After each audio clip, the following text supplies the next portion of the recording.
Welcome to round 3 of the Parenting Roundabout podcast for the week of December 13th. I'm Nicole Erdix, and I'm here with Catherine Haleko. Hello. And Terry Morrow. Hello. We're moms of teens and young adults, and when it comes to parenting, we've been there, done that, bought the t-shirt. But we're still waiting for that day when we'll reach the finish line and have no further need to lay down in a dark room with a wet rag over our eyes worrying about something or other.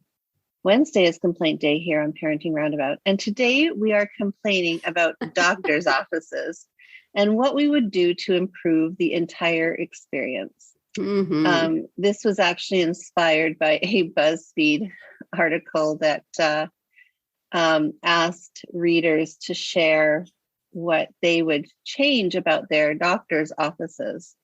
Mm-hmm. And I guess it started with a tweet from a doctor who was building a new office and said, "No, tell me what would be better." Exactly. And like, how wonderful is that to have, your patient's input into this situation. So and so some of the answers that came out of it were like, pretty interesting, like from the decor to the making sure that, all kinds of women are represented and the images around the office to, please no TVs in the waiting room, which I thought was kind of interesting. I love that one. Yeah. I feel that way about airports too. Like, stop. It's so loud. Like, especially since everybody carries their own TV now. Everyone really carries their own thing. If I need to be entertained, I have a phone, and I probably brought a lot of reading material, and it's just like loud background noise. Yeah. This one I love. This one, a woman by the name of Mary Brock tweeted this. She wanted to have a light or some kind of switch in the room so that when she finished changing, she could alert the doctor, because isn't that so stressful when they say, get changed, they leave the room and then you're like, oh my gosh, how much time do I have? And you're right.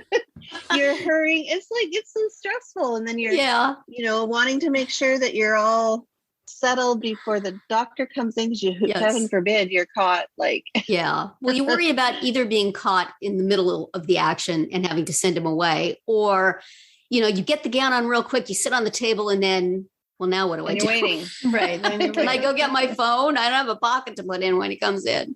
Right. Yeah. Exactly. Good to so I just thought that was a really good idea too. And then just different, rather than paper gowns and et cetera, et cetera. So anyway, what are your thoughts? How would you change your doctor's office, or how would you create a doctor's office that was much more patient friendly? I mean, to me, this seems like the simplest thing. Maybe it's the most complicated for them. I don't know. But really, all I ask is take me at the time of my appointment. Don't keep me waiting at any point in the process. Get me out of there as fast as you can. That's how you make it patient friendly.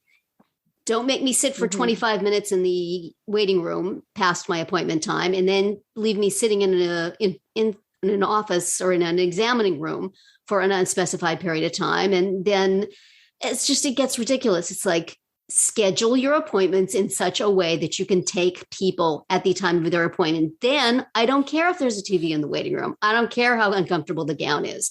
I don't care about anything else. I'm in there. I'm out of there. It's great. The practice I go to now is pretty good with that, or has become pretty good with that in the COVID era, where I think they are not wanting people to be in the waiting room. So things seem to be going through pretty snappy right now, but I'm a simple person. That is all I ask. Also, if you're going to have a TV in the waiting room, not on news, please. No, it needs to be on HGTV, nothing else. The place I go for macular degeneration shots has HGTV on the TV, and it's so nice. Yes. Yeah. It's just the sweetest background noise. You can pay attention to it or not. It's not going to intrude on your thoughts. Exactly. Yeah. Catherine, what are your thoughts on the topic? How would you change your doctor's office? Yeah, I mean, I agree for sure about the TVs, and one of the one of the things in the BuzzFeed article was to have a private restroom attached to each exam room. Uh-huh. Oh yeah. You could use it to change, or if you need to use it, then like, Yeah. because what if you're sitting there and then all of a sudden like, oh, I need to use the bathroom. Well, now I'm in this exam room and Yeah. I don't want to miss my turn, and I don't Yeah. like, so that could alleviate some stress. Mhm. Yeah. And also like for if you have a small child, like if, Yes. what do you do with the kid if you need to use the bathroom and it's their appointment? So that would be super handy. Yeah. Yeah. But the corollary of that has to be an employee has to clean that after each patient. Oh, well, of course, yes. I've been in some bathrooms in doctors' offices that are a little scary. And it's like, Yeah. if we've got Yeah. one with each place, we just clean it every 3 or 4 days. No. No. It's like the paper on the examining table. You got to crank it over to something clean. Yes. Yeah. Same with the toilet. Yeah. And I know some pediatricians have like sick kid waiting area and yeah. They do, well yeah. kid waiting area, which Uh-huh. I think is a good idea. Yeah. Yeah, ours Um, did.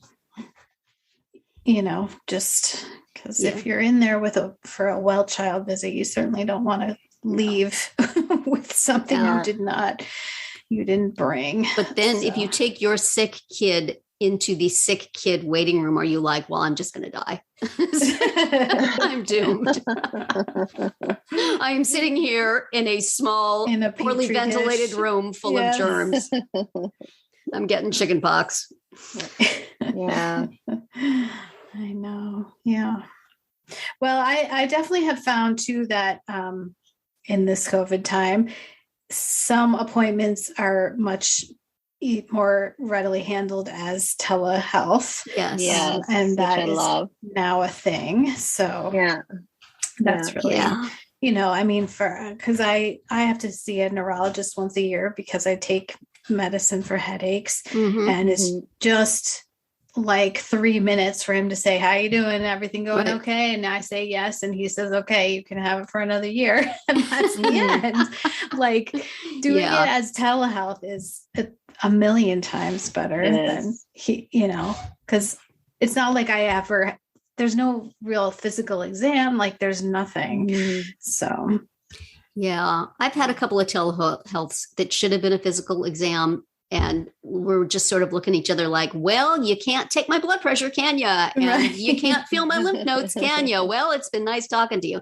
However, I will tell you where telehealth was absolutely a gem of an idea is when you accidentally take your blood pressure pill when you should have taken your statin, and now you're afraid you've taken too right. much blood pressure pill, and it's 12:30 in the morning and you are panicking, and you find a 24-hour telehealth place and you tell a doctor, am I going to die? And he says, no, you will be fine. Take your pulse every half an hour.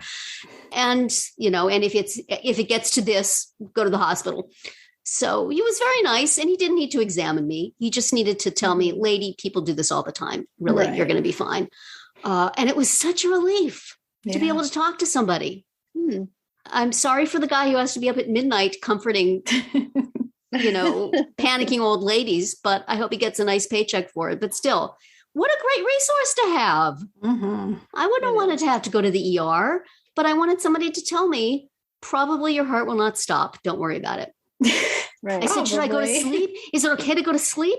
And he said, yes, actually, going to sleep is better because then if you pass out, you won't fall on the floor. So, Mm. Okay. so yes, yay for telehealth for that. Mhm. Yeah, I love Excellent. telehealth. Yeah.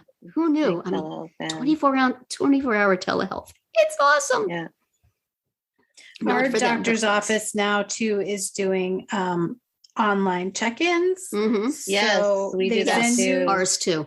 Yeah, they send you an email a couple days before, Yeah. and they say go ahead and check in, and then that way when Which you I get love. there, they just send you right to the Yeah. waiting Yep. area. You don't have to get out So- your credit card. You don't have to Oh, fill I out know. a Isn't that form. the You don't have to best? do anything. Touch that disgusting Yes. screen thing to sign and all that other stuff. I'm a big fan of the patient portal in general. Me too. Especially Love for the patient ability to like portal. write notes to your doctor. I'm sure they love that part of it, especially. Asking me questions on the portal instead of coming in and paying me for something.